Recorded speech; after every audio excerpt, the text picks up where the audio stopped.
All right, thank you so much for joining in today. This is once again the Success Estate Podcast. I am your host, Mike Johnson. I'm a realtor with Coldwell Banker, Linhart Properties right here in Longview, Texas, serving all of East Texas. This podcast is primarily for anybody that wants to buy, sell, invest, or stay in their home. This is a podcast about confidence for you, the listener, to make sure that all areas are covered and you feel the most confident when you're going to make whatever decision you decide to embark on. So today, last week, let me start there. Last week, just had a brief breakdown of my story because I wanted you to know where I come from. I'm not coming just as a realtor. I'm also coming as a homeowner who has life experiences himself. And today, I brought with me for my first guest, now coming to the stage, I have the wonderful, amazing, beautiful, gorgeous CEO of Queens United, a nonprofit here in our city, the LMSW, the licensed social worker, the singer, songwriter, poet, choreographer, unpublished author. She got the book in the chest. Digital artist, rookie chef. Maybe we'll give some more backstory on that. Inside joke. Women's empower, lover of all things glamorous and of the Lord. She's a woman of God, and mother of three the most handsome boys I think in the world, as far as that I've seen. Most handsome boys in the world. And then also too, my beautiful wife, my amazing sugar lump. Of almost 7.5 years now. Hello. Hello. How are you doing today? I'm good. How are you? I'm doing real good. I always feel more confident with you by my side. As a matter of fact, it's kind of funny because one of the places that I really fell for you was doing something like this. It's actually hosting a radio. I don't like Lufkin. No shade to you. You know, I'm just from Longview, so I didn't really care for my time there in Lufkin, but I will say one of the most beautiful things was being able to watch you on your radio show. Do you remember those days? Yes, that was a lot of fun. I had fun talking to the radio waves and pretending like I had an audience of people. And yeah. I don't know, that was fun. I love being creative like that. So this is a good, I guess, ode to that. Yeah. Good to jump back in the saddle. Yeah, definitely. And today's podcast, we've got y'all, our show is about 30 minutes, so we're going to get right into it because there's a lot to cover. But I think that it's important as far as confidence wise. I deal with a lot of couples, you know, and this is a big decision: home ownership, home buying. Even if you're selling, we haven't sold a house yet, but buying a house is such a momentous occasion that sometimes the weight of it all can sometimes cause you to make some mistakes along the way. So I want to kind of talk about our story, how we got to where we are now, and then move forward and let you give us some tips from your point of view, okay? Okay. So, of course, I'm a real estate agent. I deal with these things all the time, but I thought it was important to bring somebody in with credible knowledge that also does not experience, and I talk to her about real estate things all the time, but she doesn't necessarily go through the day-to-day. So her perspective on things is different. So let's start at the beginning because I think it's important to get a little background. Talk about your living situation growing up. Can you give us a brief background of what you experienced growing up? So I was born and I lived on Birdsong, and then we moved. That's here in Longview. That's here in Longview, Southside. Then we moved to Jordan Street, which is close to Broad Recreation Center, and that was all while my parents I didn't know if they were preparing to build a house. So we made that transition, and then they built a house in Lakeport, and we moved out there. So about what age were you when you moved from Jordan Street to the new home? The new home was in between third and fourth grade. Okay. I had lots of fun on Jordan Street. It was close to my school, Hudson Pep, and so I don't know, we did a lot of fun things. Yeah, so, it was quite different moving to Lakeport because it was so far out at the time that not a lot of people wanted to visit us. There was no Walmart out there. There was no Walmart. There was only Sonic and the donut shop. And well, Skinner's now. I mean, it was Skinner's then. Was there Skinner's then? Yeah, it was Skinner's. Okay.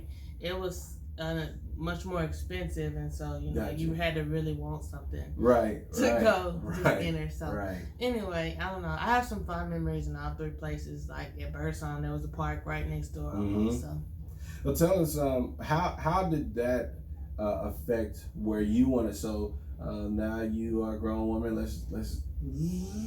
Let's get to end of college. How did that affect what you were wanting or aspiring for in your housing situation after you left college? I think I know for sure that my parents played an integral part, as everyone's parents do, in what I saw for myself in the future, because I saw my parents work hard, transition, and build something that they could be proud of and pay it off within their lifetime, before I was even an adult. And that's with my dad having to rebuild all kinds of things. And so and even knowing their story, even more so about how my dad got laid off as a young person, like seeing all that transpired and learning all that transpired, now looking back, it was even more inspiring. And so I knew that whenever I had a family, I wanted to have something that was ours. Yeah. I wanted to have something where my children could run and play. I wanted to have something where there was I do want lots of space, but having a pet, just being able to create an environment where there was love and just having that home. Yeah. And I know because I did live in apartments and things whenever I was in college, I knew that I was willing to put in that time in an apartment, but I knew that wasn't the lifestyle that I wanted to have with my children and my husband. Yeah, it's so crazy now. Speaking of children and husband lifestyle now. Yeah. Hey, let me go ahead and say, y'all, a couple of caveats here. Of course, during the pandemic, myself started working from home. Fortunately, able to have Alicia here with me today. But why don't you tell them where we are first and foremost? Where are we? We are in my ladies' lounge. Right. Happy Women's History Month. I don't know when this is gonna air, but if you're a woman, shout out to you. So this is kind of my designated space because I live in a fraternity house. Everyone here is a male. Yeah, everybody else. Yeah. So I'll be honest with me. Probably in the last episode, you see some different. There's a change to the aesthetic. Yeah. There's some pink highlights and things like that. That's because honestly, we're using the spaces that we have in this pandemic, working from home. You may actually hear some children every once in a while, but that's okay. It's just part of it. Yep, it's real life. So all of that matters. Now, can you recall attempting to buy your first home? Do you remember that situation? Oh, yes. What was that like for you? Before I even was dating or had any idea that I would be dating Mike, I tried to purchase my own home.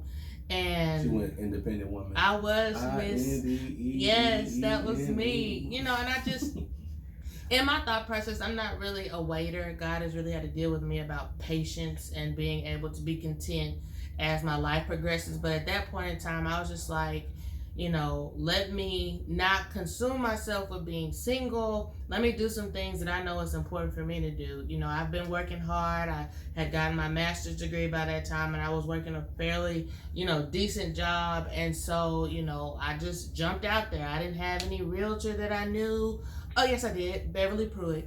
But before her, I didn't have any realtor really like pouring into me the knowledge that you pour into a lot of your clients.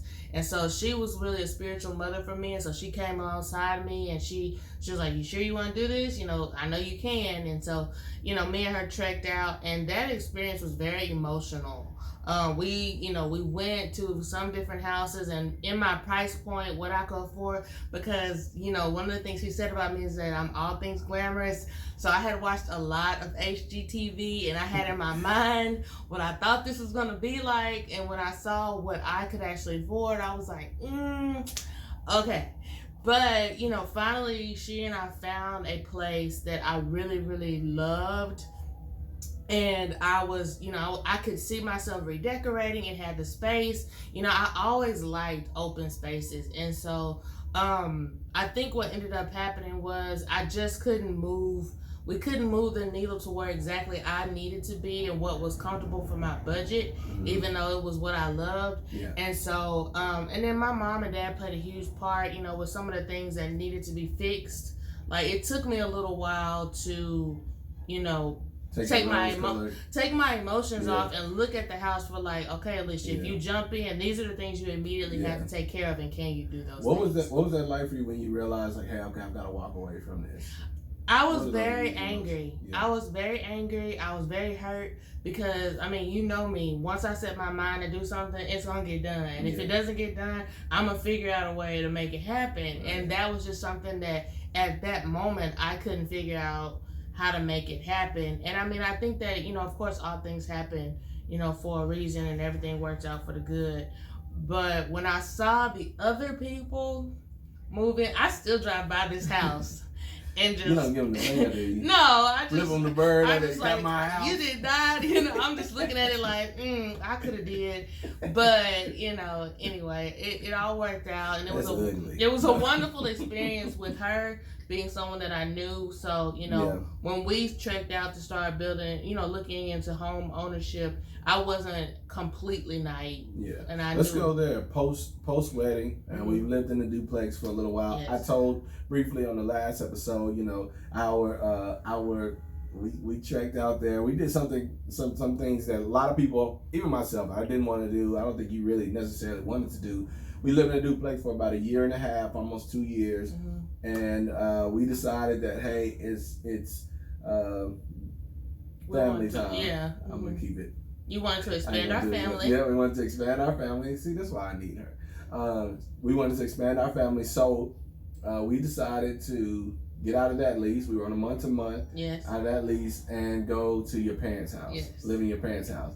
What do you recall about that whole time period? Because of course I told them that once we decided to move out, we found out also, oh my gosh, we were with child. Well, Alicia was with child. Pregnant. I always say that. No, I was pregnant. I was not pregnant. He was not. She was with child. I was not with child. What was that like for you living? We made a big decision to live with your parents for a short period. What was that like for you?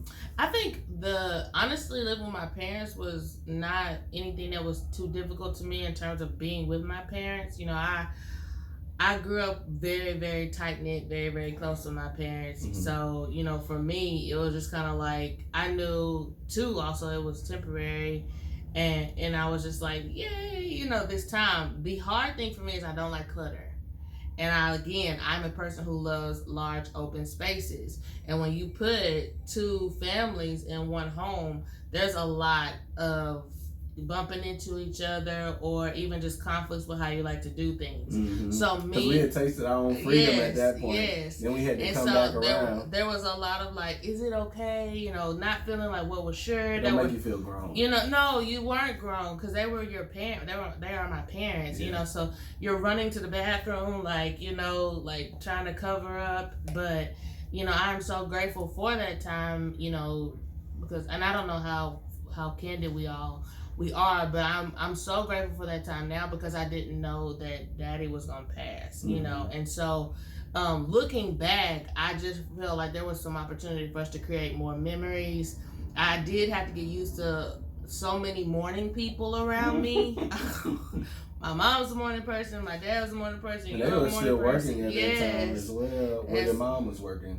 Yes, and so it's just, I think that was interesting. I always wondered how it was for you, because for me, I was just going home. It was a big pill to swallow, of course, especially on the manhood side, because you want to be the king of your own castle. But at that point, I had to give that up. Of course, out of respect, because of the opportunity. Now, I think I was more in love with the opportunity that it provided. Mm-hmm. When you are able to, I think our rent at the time was like $850. Mm-hmm. For the duplex, and to be able to save that or try to save that every month, it was hard because at the same time we found out we were pregnant, and so all of our idea of like saving that that money every month, we had to do things like pay bills and get prepared and things like that. So it kind of switched things up for us.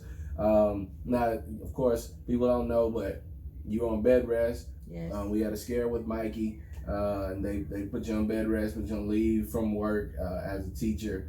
So you were at home pretty much every day, and we were trying to find a house within like the last 2 months.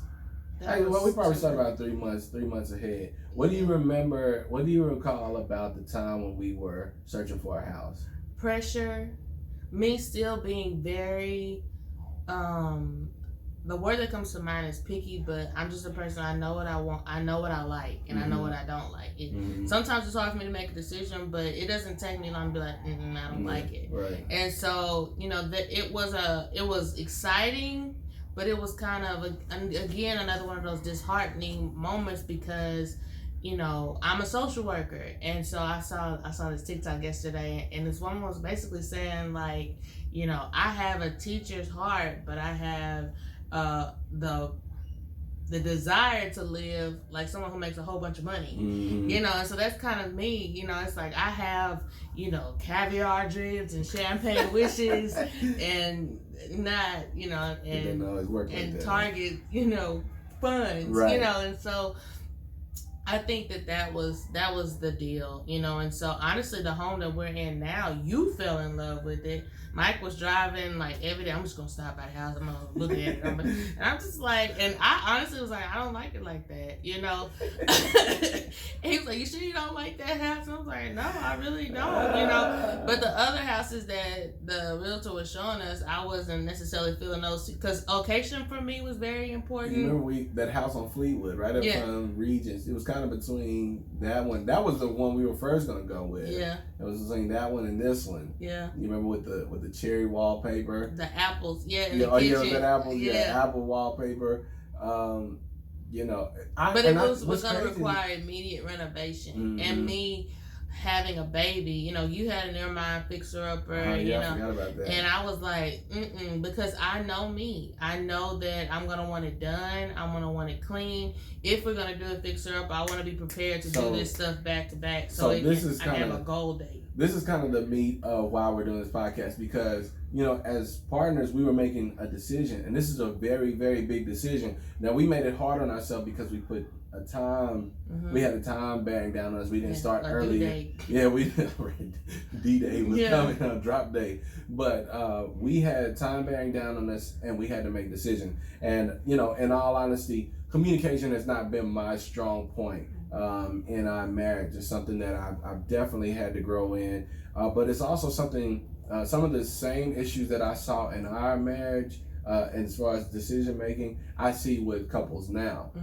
So one of the big things, like I said, is the importance of communication and making those decisions. Can you think of any time? And these are big decisions. Big days like the day. Big things like our child being born, or our wedding day, or even buying this house.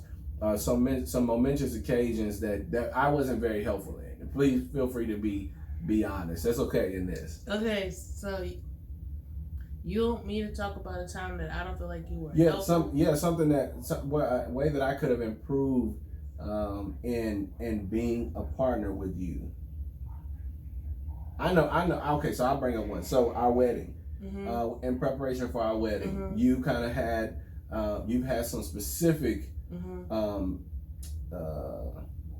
disapprovals of some of the things that I did while we were preparing for our marriage. Can you talk about that? Well, I'll say this. I can think of before we got married, and I can give you some slack on that because planning for our wedding, because a lot of men don't get that involved in that process. That's a big thing. So I was disappointed, but I was like, I think a lot of times, just overall, whether you're talking about preparing for our children, where for me you don't get helpful is like you are an internal thinker And so whether we're talking about planning for our wedding or we're talking about our children coming, you know, I'm in this lane over here thinking about these things, and you are like focused in on one, you know. And so I'm not saying that you're thinking about one and I'm thinking about multiples, but that's kind of what it can feel like. Yeah. And so a lot of times also because you are a thinker, you don't communicate the thoughts, like the things that are important or crucial to me, to you, like you leave those out, and then you'll share details that I'm just like, I didn't care about that, you know. And so when I'm thinking about money stuff, you know, Mike, you sometimes you may be looking at things and seeing a trend, but I'm looking at it from a whole big picture, and I'm looking at my list of things that I need to do. And so we may not be communicating on, you know, where we need to spend that money. So I'm spending money for the baby and you're spending money for whatever. Or, you know, so I think things like that is where it gets difficult for me. It's just trying to get your thoughts out of your head, you know, because, you know, me, again, I'm a very direct person. If it's in my brain and I'm pretty much going to share it, just because I've learned that I can't expect people to rise to the standard of the occasion if I don't. Whereas you, a lot of times, will give people the opportunity to fail or succeed, you know, but I think that is difficult in our marriage because there's also disappointment attached if I don't rise to the occasion that you actually expected. So, and I think out of all of it, kind of ends up souring the momentous occasion. So I think I'm gonna try to post a picture of our closing day. Do you remember that? For one, closing day was terrible. It was the most emotional experience because, again, you know, that was the first time I've ever really seen you on something get like very upset and say, no, I'm gonna fight for it. Like, you a lot of times will give people the benefit of the doubt and give them chances, and I'm just like, no, if you're gonna, you know, I'm just like, this is how it needs to be. And so I'm sitting there 7.5 or so months pregnant, and they are. No, you were right at 8 or 8, whatever. I was big because we closed literally 1 month before. I just know I was uncomfortable, and looking at those pictures, I see why.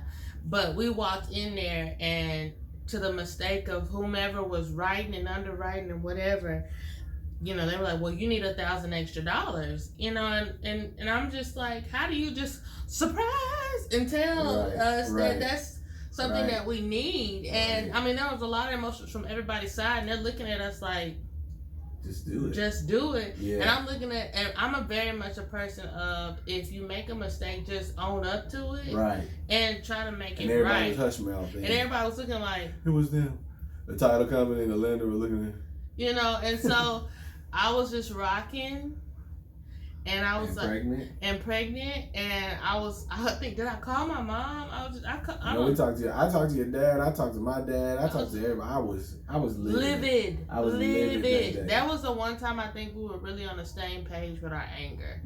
And with the thing we were trying to get accomplished. And I think at the end, you know, they did agree to pay a portion, but in my mind, I was still like, no, they need to pay it all.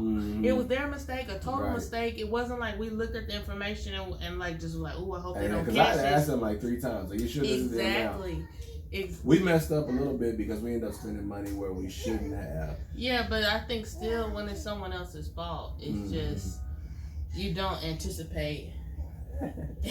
You don't anticipate having to. We got a visitor. The baby grew or shrink. We have another guest. So this is Mr. Ian Grant, who's not feeling all the way great, but that's okay. He's a baby. It's part of it, right? So we were just talking about our closing day, which did not go very well.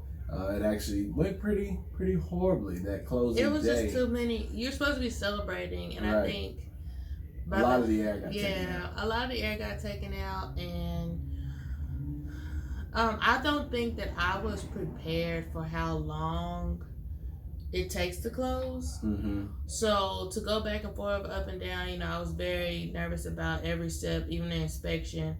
And then we get to closing, and there's another thing. It just really makes me empathize with people buying a house when they keep having to like because we watch so much television that they make it look like, they skip the whole process. Make it all look glorious. And then it's like, this is not like that. And so I think a lot of times in what I see you having to do and what sometimes I wish I could be a realtor, like a realtor fairy godmother for people, just to kind of like help them feel better, because some people have seamless things and some people just have thing after thing after thing, and you don't realize that it's not always your realtor's fault. It's not always it's just something. I think we were pretty upset with our realtor. I was like, I can't. And now I know she didn't have anything to do with that, but at the same time, I was like, I mean, she was very nice in the whole thing. But one of the things that I even took out, like, we hadn't heard from her since. Yeah. And I have no qualms against her at all. Yeah, none. But still. At all. But I think that day was it was tough. But it was something I could move past really quickly, because, I mean, after we got the keys, we were like, let's get the paint, So, some of the problems that I've seen with couples, when they're making a decision about buying a house, it seems to be, kind of some of the same issues that I have, where some party is not being completely honest with how they feel about a space. So one of the most frustrating things that I've seen for whichever party is more vocal is for somebody to walk in, the two people go in together, and one person is saying, I love it, I love this and this and this and this and this, and then the other person is like, oh yeah, I like it, but then they don't say anything until they get home, and then they're like, oh, I didn't like this, and then they start picking it apart. I think I kind of had that issue for a while. Can you just give some thoughts on, how best to communicate during making those big decisions, and why it's important to be honest in those moments? Well, I think one thing is very important to communicate is because you're going to be in this space for an extended period of time. So looking at each other, and when the house starts to breathe or shift or move, what houses do, you want to still like your house. And so I think, you never want to settle. I think what I know now is what I'm even doing for our next house is just making a list of things that I want. Like, this is what I want, this is what I don't want, this is what I don't like. Being honest. Like, don't say things like, oh, we can make it work, because something as simple as, if you need a house that has lots of storage, you don't want to say, oh, we can make it work, when you have a lot of stuff. Right. And so being willing to communicate, and just say, hey, I know that you really like this, I know that you even really love this, but have you thought about where we're going to place these items? So asking questions of your significant others so that they are thinking about, the practical use for this home. Because I know for me, there were times I was like, oh, I love this, or I love this space. But when I took a step back and I couldn't commit because the location wasn't right, or I couldn't commit because it just didn't feel like home, like the feng shui or the flow, whatever you want to call it. This house we came back to several times, and I saw the den was a selling piece for me. It wasn't as modern or glitzy, but when I looked at the finishes of the house, I was like, okay, we don't have to do any immediate work. And that space right there, I could see us entertaining, and I actually prayed, and I was like, okay, Lord, I will dedicate this space, and this will be a meeting space or a sanctuary of sorts where people will be able to come together and give you glory. One place where I think we probably HGTV glamorized the process was our bathroom. Oh yes, we have a 3-bedroom, 1.5 bath, and we kind of got excited because I think the year before we got so much back in our income tax that we said, okay, it was January, so we bought the house, and we said when we get our income tax, we had 2 or 3 people come out and take a look at what it would cost to improve that back bedroom area. And then we still have that half bathroom. The IRS said, "Hey, Brian." And I think that's again, like, if you cannot live in your house, like it is and be at peace, then I don't think that it's the house for you unless you know you already have the funds allocated or approved to make those changes. And Stay tuned 3 episodes from now. You're going to see how you can get that. And so I do think that, I still am frustrated with that half bath, but I also have since made peace with, our home and what we've been able to do in other spaces. And so I just know moving forward, the next bath is going to have his and her sinks, his and her closets, perhaps even his and her toilets, because this is definitely a starter home. But I mean, I love it. I love the location. I love our neighbors. I don't feel unsafe. I don't feel, the yard still bothers me, but that's on us. That's not on the house. Yeah. Do you have any other anything about now that you're in the home, really briefly, because we're almost out of time, but really briefly, now that we're in the home, what are some things that you would have done differently? Now we're 5 years into owning this home. What are some things that you would have done differently now that you've lived in this space, and what you would take to the next house? I know that a lot of times, like, I'm still decorating our house. There's still spaces in our house that don't quite feel like home to me, even though we've been in it for 5 years. I think that what I would do differently is I would make those preparations, like, as I'm saving for a home, I want to save for the decor. That's just me as a woman, because that's big. That's really important. Because when you get in, you've been watching the shows, you've been looking at the magazines, you've been on Instagram and Pinterest and all your favorite designers. And you don't know how much they cost. And you're just looking at it. And so I actually saw Melissa and Kevin Fredericks from Kev on Stage. Yeah. When they were like, they started buying their decor for their next house before they even got the next house. And so they had a storage. And I mean, I'm not saying that's what you did too. But that is exactly what I did, because when I was single, not even aware of Mike, I had a storage with beds.